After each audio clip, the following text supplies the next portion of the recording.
everybody joining.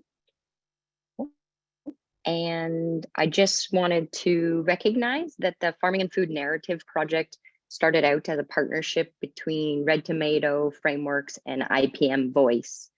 And this portion of the project, or the work that's happening out west, is being funded by the Western SARE, so Sustainable Agriculture Research and Education. So we can move on to just introducing ourselves and telling you a bit about what we're going to be covering today. So there are actually going to be 4 of us presenting. Just to give you a heads up, we'll be passing it between each other.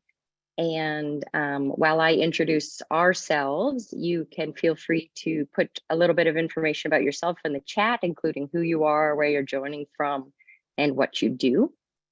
Myself, my name is Claire Sullivan. I work for Oregon State University as a soil scientist and agronomist. And I worked as an extension agronomist with OSU for 8 years. So working with both small, mid, and large size growers across different growing systems in Oregon. Michael Rozyne is joining us from Red Tomato, and he is the founder, which is a food hub out east. And he is the founder of Red Tomato, also the founder of Equal Exchange, and a board member of IPM Voice. Kelsey Gosch is also with Red Tomato. She's a project coordinator with the group. And the 4th presenter is Julie Sweetland, who is a senior advisor with the Frameworks Institute, which is a soil science research group out of Washington, D.C. And Julie's not actually live with us today, but she is going to, we will be showing presentations that Julie's made that have been pre-recorded. So just so you know, that's the voice that you're hearing when we cue to those recordings. Moving on to cover a little bit of what we're going to be talking about today. So today's presentation, I want to emphasize, it is an introduction. It's really a taste or a selection of the Farming and Food Narrative Project and the research that has come out of it. It's been a big project with a long process. So this is just sort of a taste of what's happened so far in an introduction for folks. We definitely are going to be covering why we think that farming, or we know that farming needs reframing. And we're going to be talking about some of the methodology behind the research that got to some of the results that we'll be talking about today. And we'll be focusing quite a bit on understanding the public mindsets around agriculture that actually create these communication barriers. And that's a term called cultural models, which we will be talking about. Then we will go into explaining just sort of these 6 recommendations that we've come out of with this project, but we don't have time to go over all of them, but we'll focus on 2 to navigate around the bridge of unproductive public mindsets. We also have made sure to set time aside for questions. And the other purpose of this workshop, there are many of you who would be on this webinar who are planning on attending the July workshops that we're hosting in Oregon and California. So this is really an introduction for you to get your wheels spinning and start thinking about this project and have sort of a base level of understanding. Okay, and now I'm going to pass it to Kelsey. She's just going to give a little bit of an overview of Zoom norms. I don't think any of us are new to Zoom at this point, but just a couple of housekeeping things before we launch into the content. I would just ask that everybody make sure your name and your organization is on your little box. So if you need any help figuring out how to rename yourself on Zoom, send me a message. And but just so that folks can get a sense of who's in the room. If possible, keep your camera on. It again, helpfully, or it's helpful to just be able to see each other as we have conversations and be able to put faces to names. And then keep your microphones muted unless you're coming off to ask a question at the end of the session, which is the last point. Feel free to put questions and comments in the chat, and then we will take time after we've reviewed all of our content and gone through our presentations and then we'll take some time at the end to discuss and go through your questions. All right. That being said, Great. I'm going to hand it off to you, Michael. Thanks, Kelsey. This is a great group. I really look forward to meeting you all pretty soon. A little history about how this launched. You know, our signature program at Red Tomato is called Eco Certified. And it's a certification and marketing program for apples and peaches that are sustainably grown. So as a seller and promoter of ecologically grown fruits, advanced slide, please. I'm often trying to explain eco-certified to supermarket buyers and staff, and of course, to consumers. So I'm explaining integrated pest management, IPM, which is the science-based framework that our growers use to keep the harmful critters from destroying their crops. And I work in a world of farmers and agricultural scientists where it takes the best science and the best facts to solve problems and to keep on farming well. So it's a logical extension of that outlook on the world that it takes the best science and the best facts to communicate well about farming. And so with that assumption in mind, I have gone about my business, my job of promoting and explaining eco-certified apples to the world. But in the fall of 2013, I kind of hit a wall when I realized that our communications, my attempt to explain eco-certified apples to the world, was not working very well. It just wasn't getting through. So there was this one moment. There was an apple tasting at a supermarket in Boston where I was giving my usual talk to a consumer who I thought seemed really interested. So that, of course, got me more jazzed. And after a minute or two of what I thought was one of my better explanations, this person looked up and said, so then these apples must be organic, right? And what confounded me was that I had been trying really hard to be careful to explain that these apples weren't certified organic because our region, the Eastern US, just isn't conducive to raising apples organically. And that's because of the rain and the humidity and all the pests and disease that come along with it.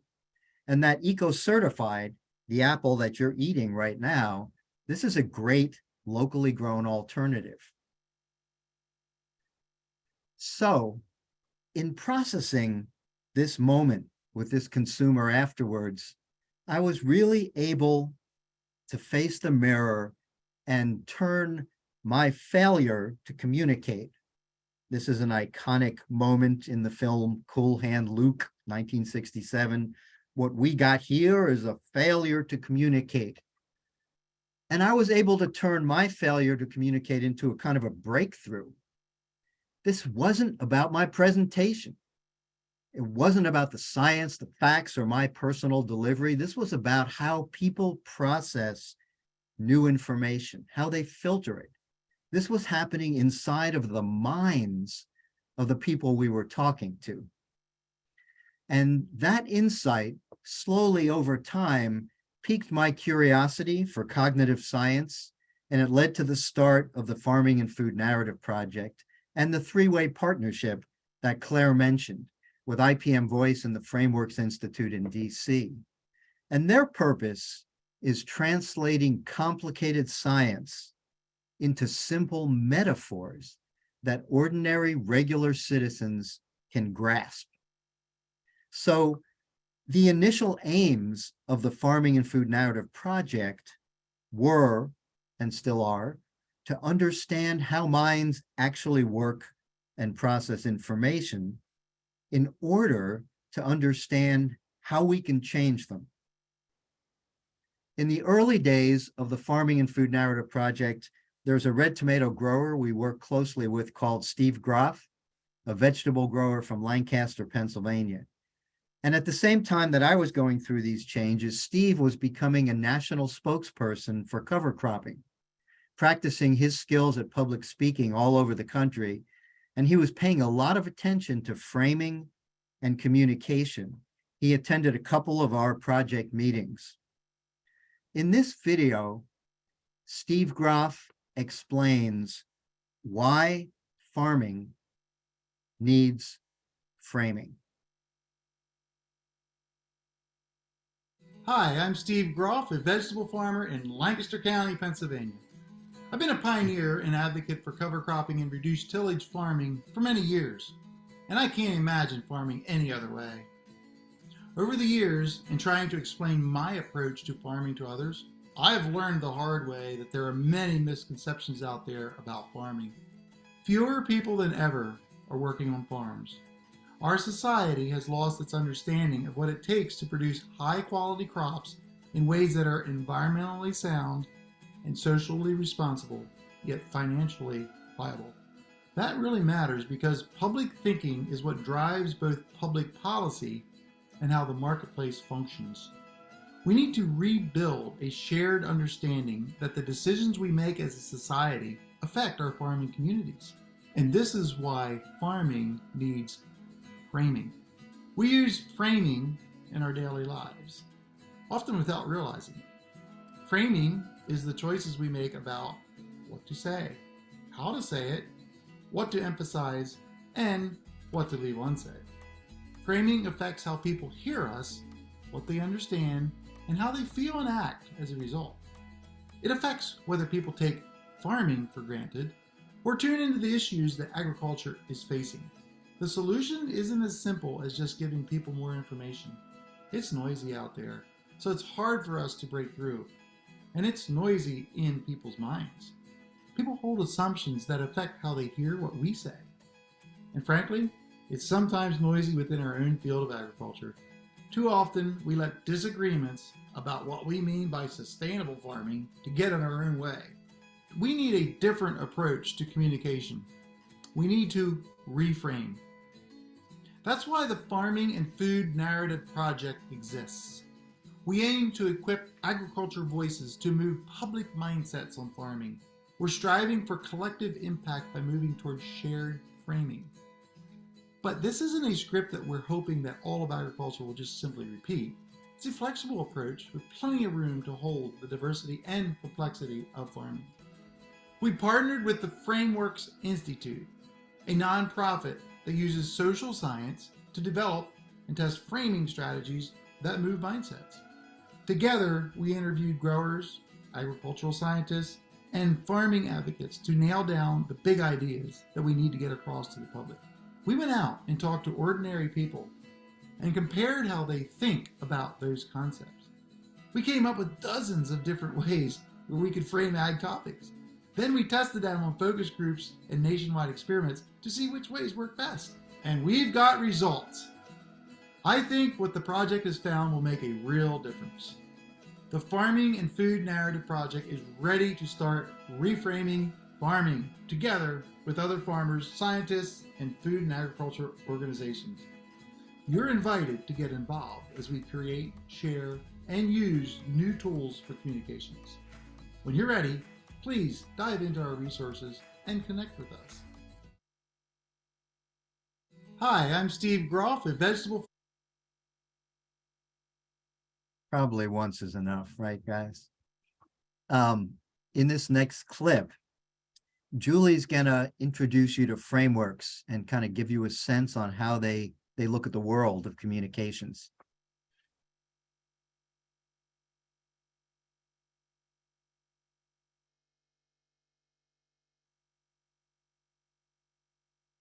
In this video, I'll be explaining the research methods we pursued to find new frames for farming. Frameworks is a nonprofit on a mission to advance the nonprofit sector's capacity to frame the discourse on social and scientific issues. We pursue this mission by conducting and mobilizing original framing research. Working with partners like the Farming and Food Narrative Project, we equip progressive voices to lead more productive public conversations on the issues of our day. And over the past 2 decades, we have developed and deployed this theory of change. When we as mission-driven communicators change what we say, change our communications, we affect public discourse. We change what the public hears. In turn, that shifts how people think. It changes public perception. And that has a dramatic impact on what society will do, whether through public policy, institutional practice, or on-farm practices. So if given the role that changing our communications, changing our framing can play, we believe it's really important to get that first circle right. The issues facing farmers and growers are too important to leave to guesswork. And we have seen time and again that when it comes to figuring out which frame will work, that's an empirical question. And so in the social science approach we take, we uncover empirically frames that work. And this unfolds in two phases: a descriptive phase, where we analyze how people think now, and a prescriptive phase, where we figure out effective ways to spark new thinking and make those recommendations to the field. In the case of our project with the farming and food narrative, our research project involved 8 different research methods and sampled over 3,000 ordinary Americans.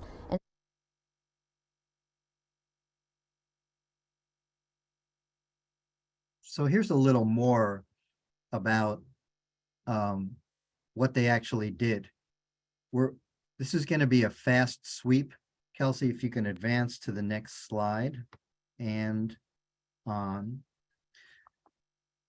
3 elements in what they call the descriptive phase, right? So we're trying to figure out now what's the landscape. What does the terrain look like? So we started with expert interviews. There were 17 agricultural experts interviewed. Proceeded then to the cultural models, which is, what does the public think? What do ordinary Americans think about farming?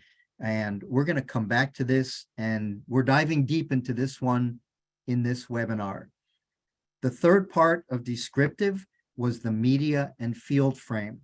And in that section, we looked at 118 news articles from 10 leading agricultural states, and we looked at 113 pieces of material from 26 leading organizations who work with food and agriculture, and came up with the complete picture that appears in 2 of the first reports.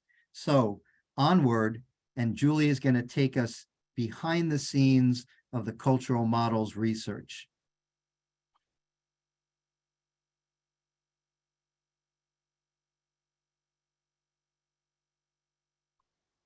What does the public think about those same issues?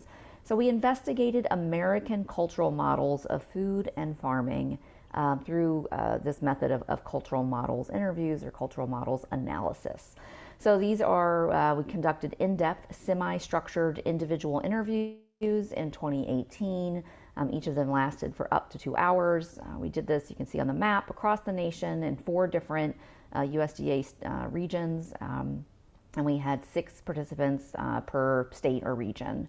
Overall, that's 24 participants. This is a method where you have a small number of people but take a big scoop of language in the memorable phase of one of the anthropologists that pioneered this method.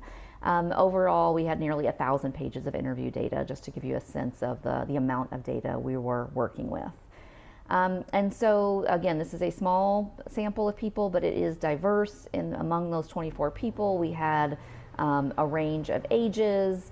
We had, a range of education levels, with about 2/3 of the sample, having only a high school diploma.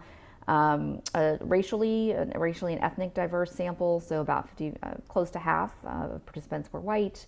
42% identified as Black, 8% as Hispanic or Latine, and 4% other people of color. Split fairly evenly between people who reported themselves as men or women, and again, a range of economic, socioeconomic, and income levels.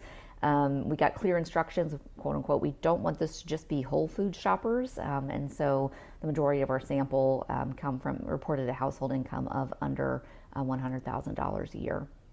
And we had a good mix of people who were in a rural county, in a suburban county, or in an urban county. And then, a fairly good mix in terms of people's self-identified political leanings. So about half the sample said they were independent, maybe they lean Democrat or Republican, and then 21% identified as Republican, 25% identified as Democrat. Let's see, I think 100% of them reported significant experience with eating food. With the public interviews and the expert interviews, we then go into mapping the gaps. I'm going to go into this graphic in a little more detail in the next module, but I just wanted to show you here, we take some of the ideas that come out of the expert story. For instance, that farming is a complex expert practice that has economic effects, environmental effects, and health effects. Whereas the public, thinks of farming as hard labor and important work, but it's ultimately simple. It comes down to plant, tend, harvest, right? And when they think about the effects of farming, they primarily think they're most likely to start and end with thinking about how that affects human health through what we eat. So again, I won't go through this entire graphic just now, but just as an example of what we're doing when we are, what we're doing with that public interviews and the expert story.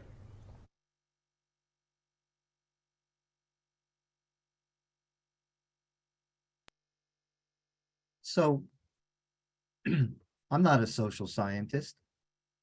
And when I was first presented with that process, I asked Julie, I said, wait a minute, 24 cultural model interviews across the entire United States?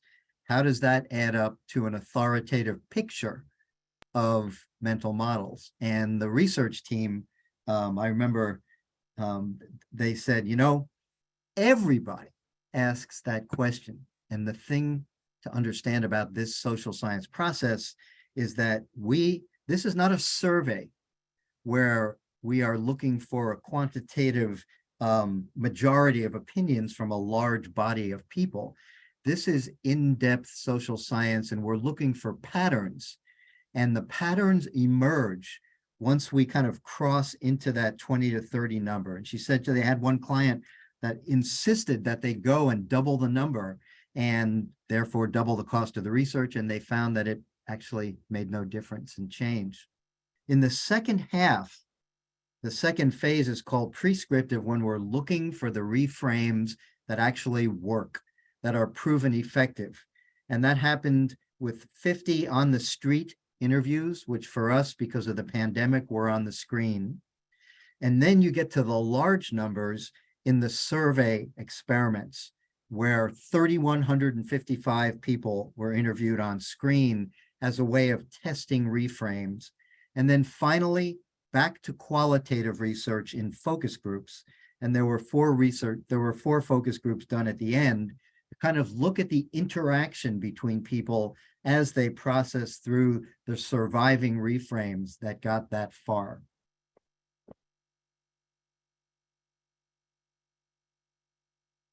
So at this point, I'm going to pass the baton to my colleague Claire, who's going to take you into specific mental models of just a few of them that resulted from this study, and with some thoughts about what do we do with them. All right, thanks, Michael. So we are all here because we want to shift people's current perception or understanding of sustainable agriculture. And so in order to do that, we need to first understand the ways people think. And so it tends to be people's patterns of thinking or mindsets about a topic that actually hold the problems in place that we're trying to get over with that topic. And so if we want to actually make a change to that system, we need to first understand these ways of thinking and the patterns.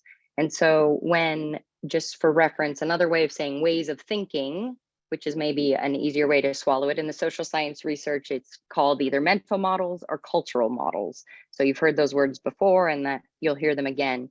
But essentially, it's sort of those patterns of thinking or ways of thinking. So I'm going to cue up a video of, again, Julie explaining mental models and what they do and how they work. It'll help give you a bit of a better picture of why they're so important and why we're focusing on them.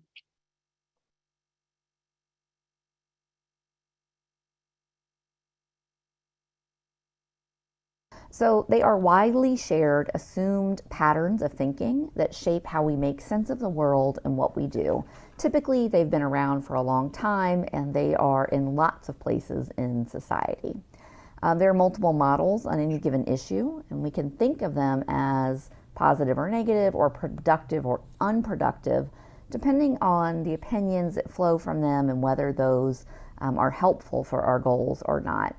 And finally, mental models, they do structure thinking, and they can normalize or problematize aspects of the way we do things in society right now.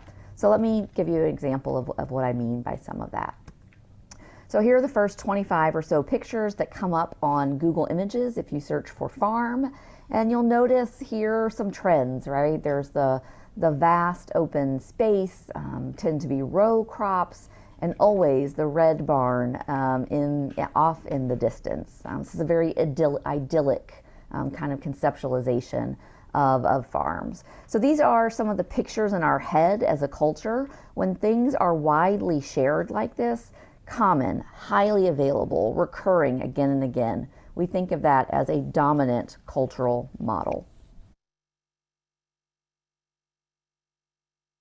Great. So that's sort of an overview of what cultural models are, and a couple other key points about them is that they are durable, which means that they might surviving for a long time, even if there's existing data or evidence against them being something that makes sense. For example, a very common dominant model is that natural food equals good food. So you can see the picture on the screen. Even though this is an advertisement for cigarettes, the fact that it's natural, it immediately comes to mind that it must be good because it's natural.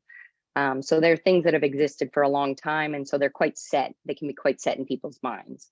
Another key point about mental models is that people can hold multiple and even contrasting mental models in their head at the same time on the same given issue. So an example would be that people may think that farmers are at the mercy of Mother Nature, and there's nothing they can really do about the fact that if a pest comes in or storm comes in, sort of throw your hands up, farmers, they call it natural determinism. But at the same time, people might also hold in their mind that scientific innovation is the only way to help farming move forward, and it's going to save farming. So this mental model of scientific control. So now we're gonna cue up a video snippet that is actually from the research. You can see some of these people being asked questions, these ordinary people that were interviewed, and gives you a little bit of an idea of some of the initial mental models that come to mind for people.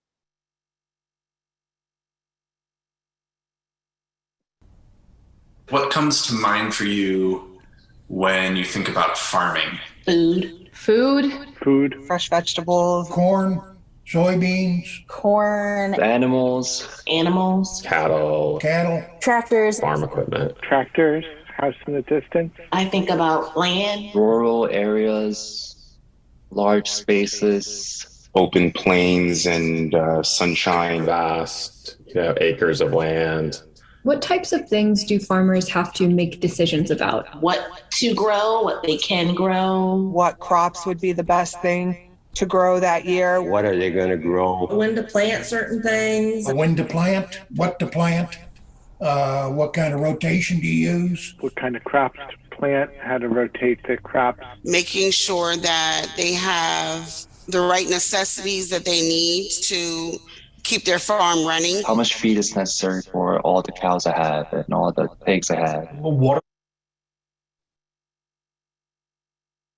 All right, so that was just a snippet, and that's a much longer video, but it just gives you an idea of sort of what comes to mind for people, including you saw some of the main ones there. People think about food immediately, and Kelsey will be speaking to that later, and a little bit of that farming is simple: plant, tend, harvest, and that people need to sort of think about their animals and what they're going to produce and that sort of thing. So there was extensive research, as you heard Julie said, almost 1,000 pages of material to analyze for this. But after their extensive research and analysis, Frameworks identified approximately 14 dominant cultural models that they talked about being at play when people think about farming. So that's a lot of things to keep in mind. And obviously we can't go over all of those today. But just to give you an idea of some of the categories they fell into, these mental models were things they called foundational models. So things that were very strong across all of the participants. And an example of that would be that healthy food equals good food. There were mental models specifically to do with farmers and farming practices, models around pest management, and also even models about farming and how farmers interact with government and programs. So there are all of these mental models, and some of them are actually models that are productive to tap into and can help bring a fuller understanding of agriculture.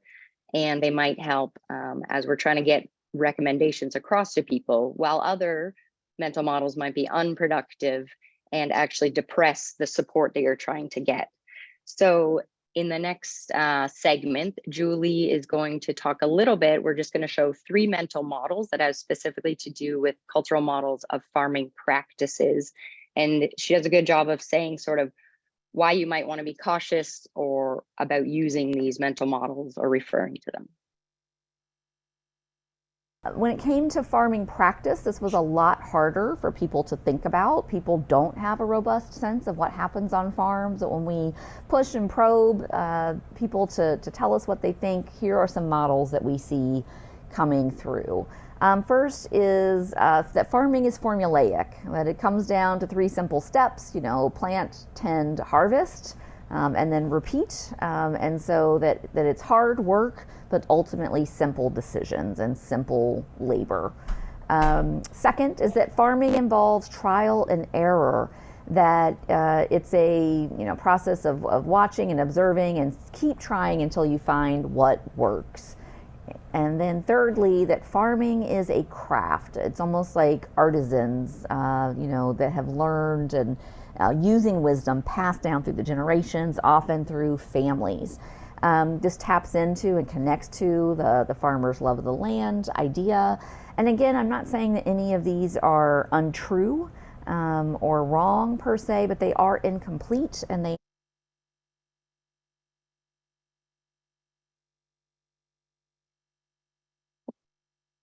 incomplete, and that you would need to also point people to other things about the models as opposed to just sharing that part of it. So now what do you actually do with this? So we've talked a little bit about these cultural models and why they're so important, but this is where we move to, this is just a brief understanding of cultural models, but with the knowledge of cultural models, then moving to basing from them, moving to reframing. So for this part, it's important to remember that cultural models, they are called up by association. So people are either shown an image or a word comes up, and then they immediately go to a certain mindset, and and then they end up structuring an opinion about a topic or an issue. And so this is where the opportunity for framing and reframing comes in. We can actually shine light on something positive, and so we can activate useful frames with either specific wording or image in order to cue those useful associations. And in this way, we can frame messages in a way that actually leverage the productive models that we know are useful in order to sort of increase understanding, in this case about sustainable agriculture, and we can also kind of push those unproductive frames that maybe we don't want people to be thinking as much, push those into the background. So I'm just going to share with you last little video clip from Julie. But some specific examples on how to use this cultural models knowledge to improve your communications. So a little bit of, instead of saying this, try this. So instead of talking about the challenges of facing farming, primarily as the loss of family farms, people already know that that's an issue, and it leads them to be nostalgic and think about how it used to be better, and then we've, kind of a paradise lost sort of story. Instead of tapping into that story, help tell a new story about here is what good contemporary farming looks like. And by the way, public, we need your support. Instead of using images like that beautiful green field with the red barn in the background that brings up that image of the old yeoman farmer tilling the land on his homestead, use images and stories and frames that really talk about a skilled workforce managing multiple challenges, economic, environmental, and human in terms of social connections, human health, labor conditions. And instead of arguing against the perception, right, say that pesticides are necessarily and always harmful to human health, instead of arguing against that, instead help tell science-rich stories about what happens on farms. Here's how science resolved a challenge, and help to tell that kind of more productive frame. All right, so that is it for the focus on cultural models. And now with some of this knowledge of mindsets that exist and the shifts that we want to make, now I'm going to pass it over to Kelsey to start talking about how you get from that A to B and share a little bit about the specific recommendations.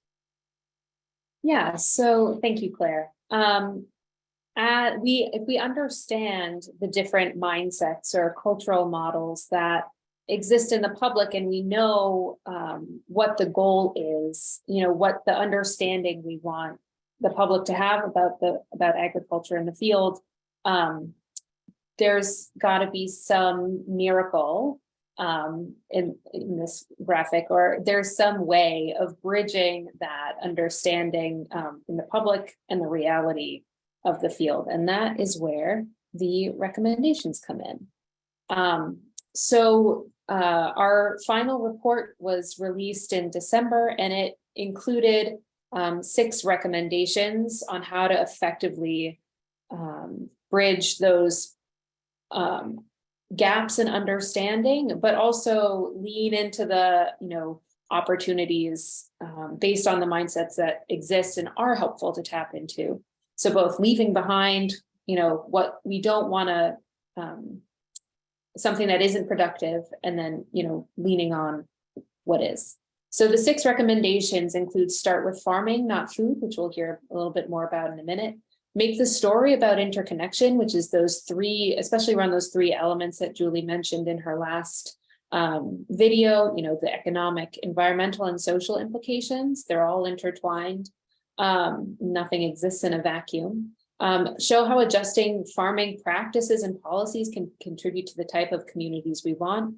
Talk about the tightrope that farms must cross. Tell science-rich stories about innovative practices, and speak directly to historical and contemporary inequities. In this next video, Julie's going to talk a little bit more about the recommendation of starting with farming, not food, what cultural models this recommendation comes from, and why it's effective.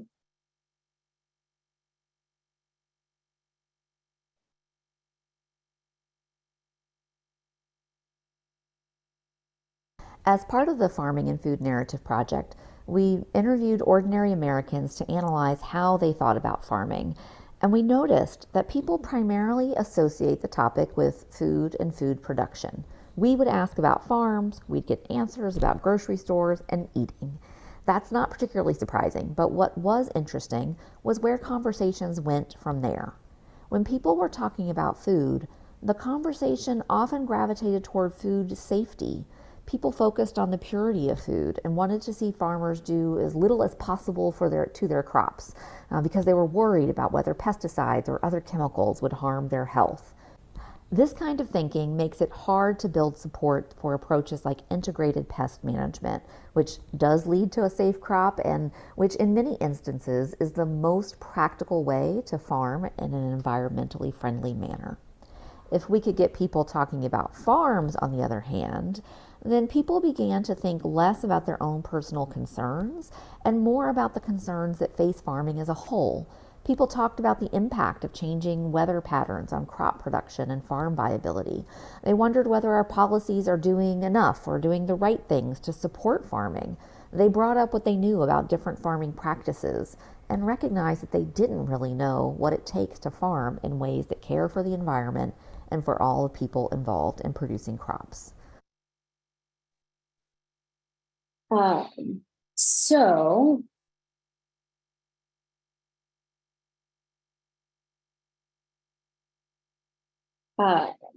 yes. That was one example of the recommendations that show up out of this research project. Another one of the recommendations is talk about the tightrope that farms must cross. And so we're going to watch another video about how frameworks came to this recommendation. Again, what productive and unproductive mindsets exist in the public and how we can use our own public facing communication to help bridge that understanding.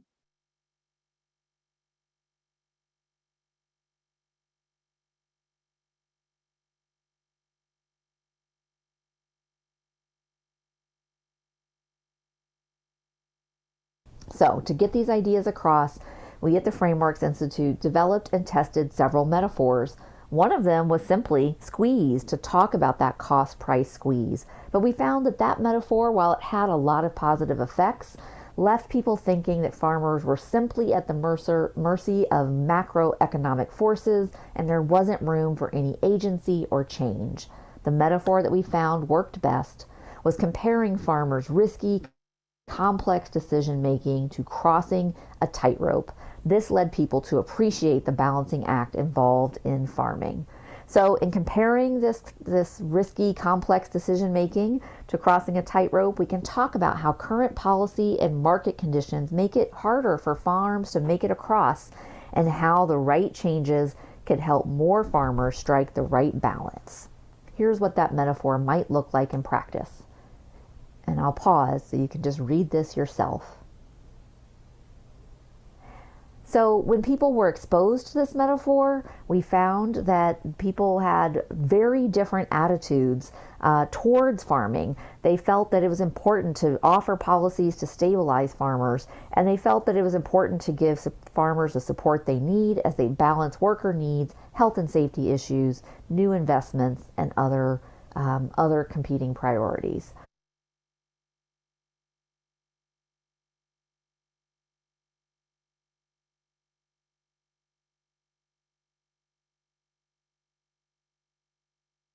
Okay, thank you, Kelsey.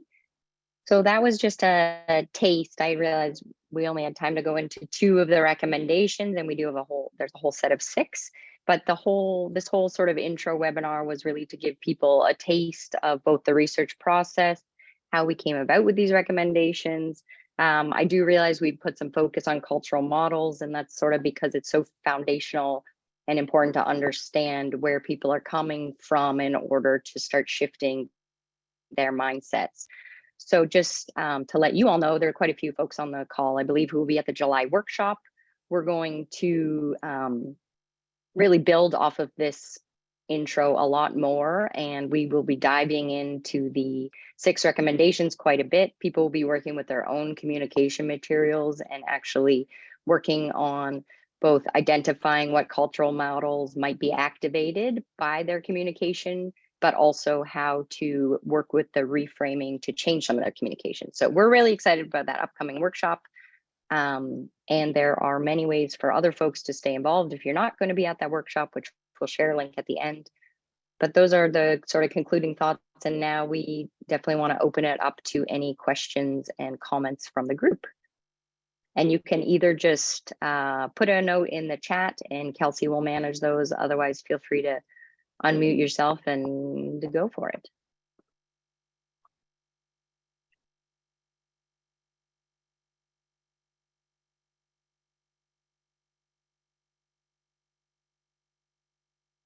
Kelsey, I know I saw at least one thing go on Yeah, in the there's, chat. Steve, do you want to read your own question out loud? Sure. I mean, it's been said several times, you know, there's productive and unproductive messages and images and stuff, and it's not binary. We're not one entity that we're all going to see that the same way, because a productive message that IPM is safe and effective might be seen as unproductive by someone promoting organic agriculture. So, you know, there's not one image that's going to work for everybody in this tent. And the idea that there's productive and unproductive has to be context specific. Absolutely. Yeah. I'll jump in on that one. Absolutely. There's a, you know, I think when I know Julie speaks that language, I think she's kind of assuming that any one person creating a narrative or a message at any one time does have a particular destination, right? They're trying. So I think it is completely context specific, but any one person at one time is operating in a context that they're living in, but also analyzing and creating and reading. And so that's, I think, how you should hear productive or unproductive for you at that moment. And yes.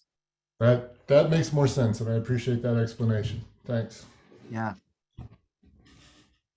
I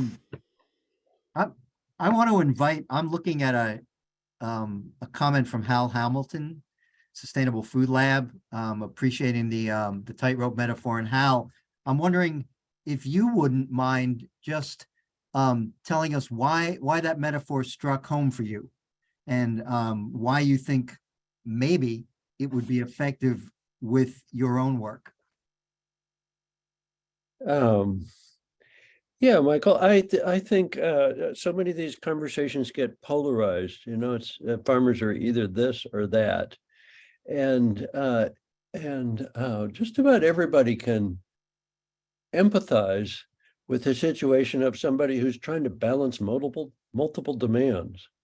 You know, farmers trying to make a living, and farmers trying to respond to the market and a variety of incentives, and crop advisors who tell them one thing, and frequently what are perceived as urban do-gooders who don't know much about farming, telling them they ought to do it all differently. It's the tightrope metaphor is such a nice way. It seems to me, just, I mean, maybe there are other metaphors like this too, but to help people empathize, when you sort of cross the emotional barrier and put oneself in a farmer, you know, in the other's shoes, and think about, oh yeah, that does sound challenging, and then that opens the mind to being curious. Thanks, Hal.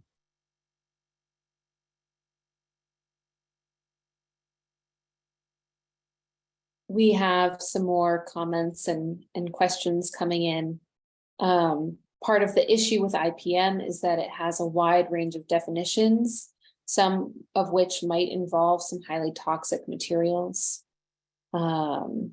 Immediate reactions / thoughts, how this reframing will work with populations in a state like, say, Idaho, versus somewhere like Berkeley or Portland, politically speaking. Interested to learn more.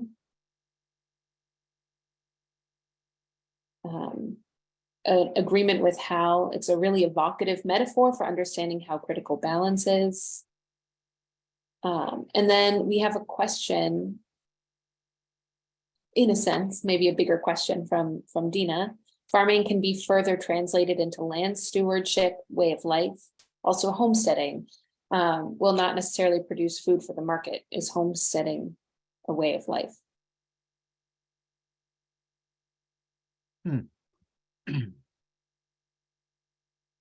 I mean, I think that's almost an answer more than it's a question, right? I mean, homesteading is a way of life for people who are homesteading and considering it their way of life. What I would just be curious, that question asker. What, say more. Give us something to bite into here. Yeah.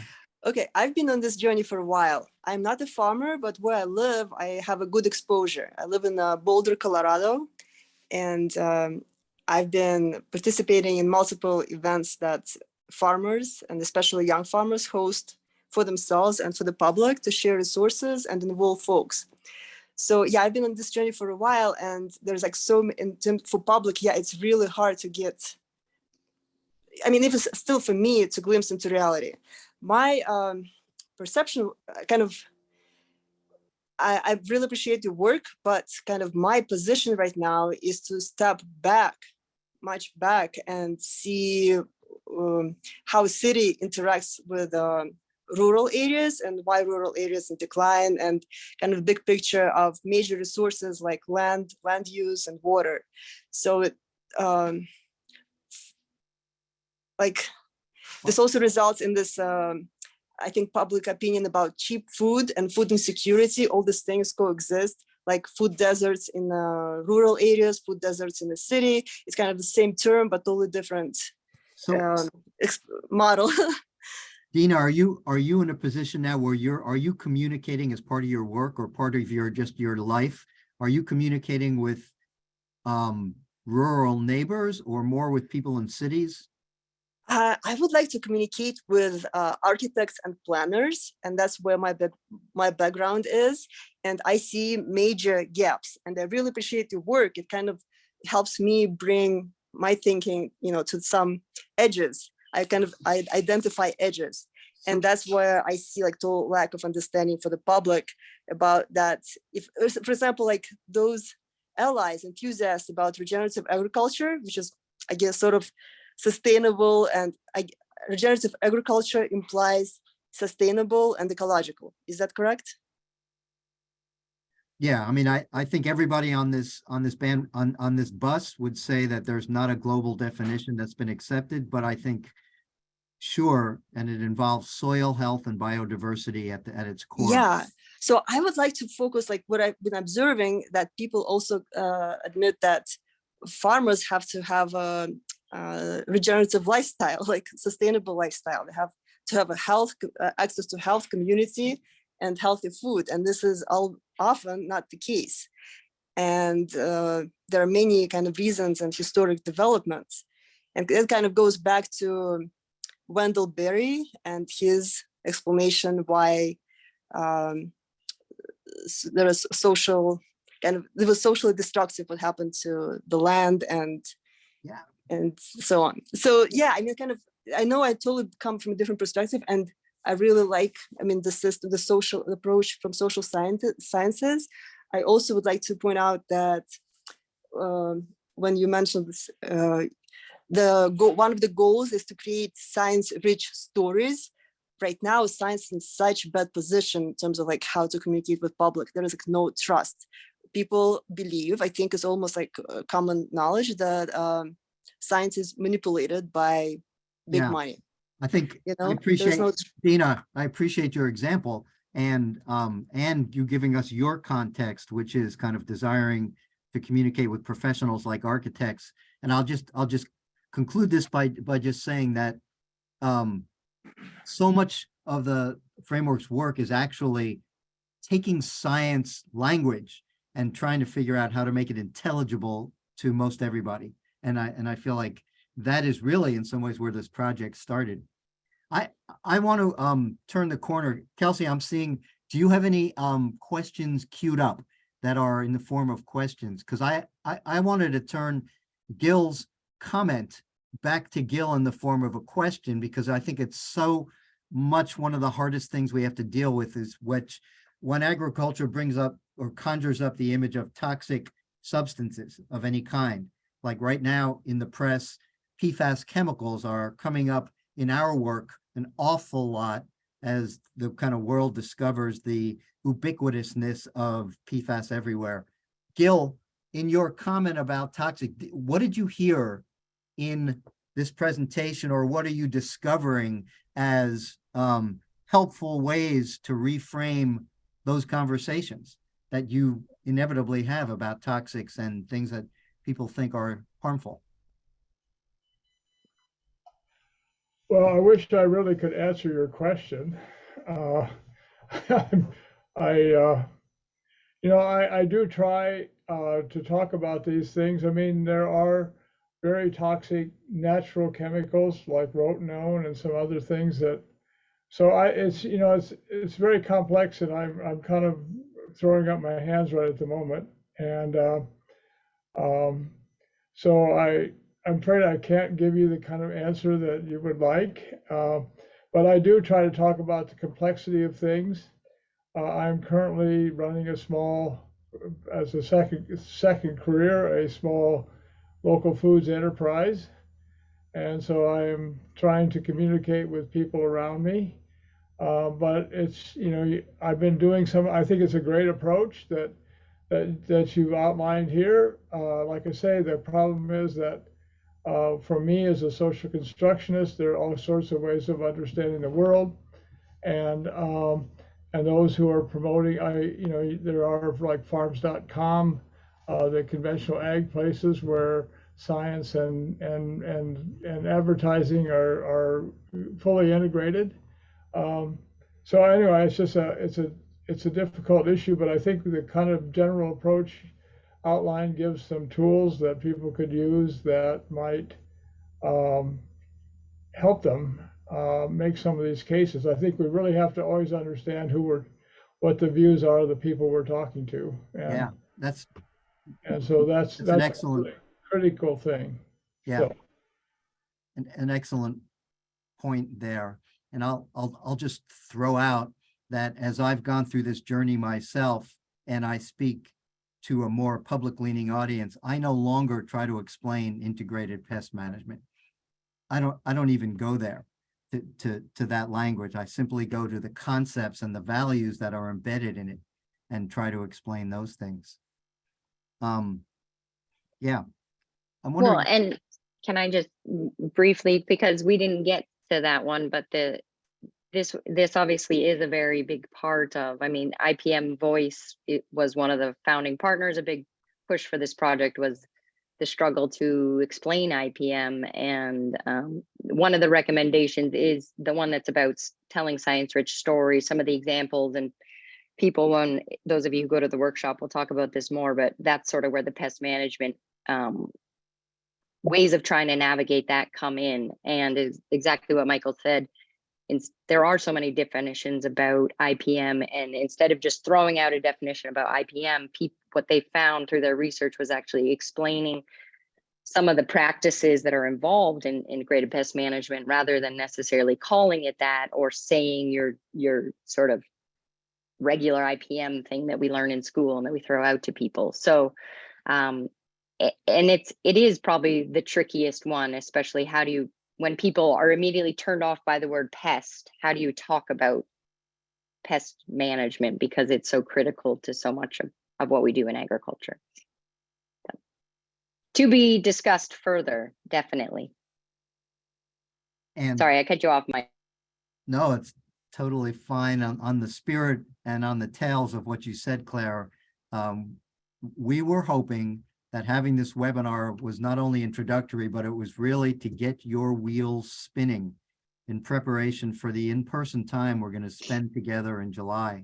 So hopefully this will trigger for you a different way of thinking about your own communications, and that you'll arrive kind of with rich communication challenges that you're facing that grow out of your day-to-day work. That was our hope.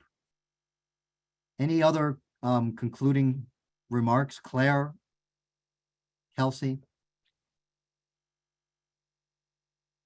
I would encourage everyone to go to our website and take a look at the reports that have been developed over the last 6 to 7 years. Our first report was published in 2019. Covers the landscape of public thinking and also the realities of practitioners and what those gaps in understanding are. Second one, overview of how the media and both public facing media and also media that's facing other experts is talking about these issues and further reinforcing or countering the gaps in mindsets. And then the final report, which was produced in December of 2022, that covers the 6 recommendations and also provides some information about how to implement them, what it might look like. Kelsey, do you have anything to say about an evaluation, as funders always require? I do. I absolutely do. And I'm going to drop it in the chat shortly. Last thing, though, before I drop it in is take a look at our website, sign up for our newsletter. Yes, the link is on the screen. And then with that, please share your feedback. I'll drop the evaluation link in the chat. Actually, could you this won't link for us because it's a presentation. So if you could drop that into the chat too, that'd be appreciated. Are you saying you'd like the slides? You're saying, well, of course, but you were saying that the website that's listed right here is an active link. It's only an active link for you. It's a common thing that we do on Zoom, thinking that the participant can click there. So if you could just put that into the chat, I'd appreciate it. That I typed that out myself. I might have forgotten a word. No, I didn't. All right, so in there is the link to the evaluation, if everyone wouldn't mind taking a couple of minutes to fill that out. And then I've also dropped the link to our website. And if you are attending the workshops or just interested in following along with what we're doing with folks on the West Coast, under the resources tab, there's a Reframing in the West page that I would encourage you to look at and kind of keep an eye on as we approach our event. Thank you all very much. Yeah, thanks everyone for joining. We'll stay on a few minutes if anybody needs to put a message or question in the chat. Go for it.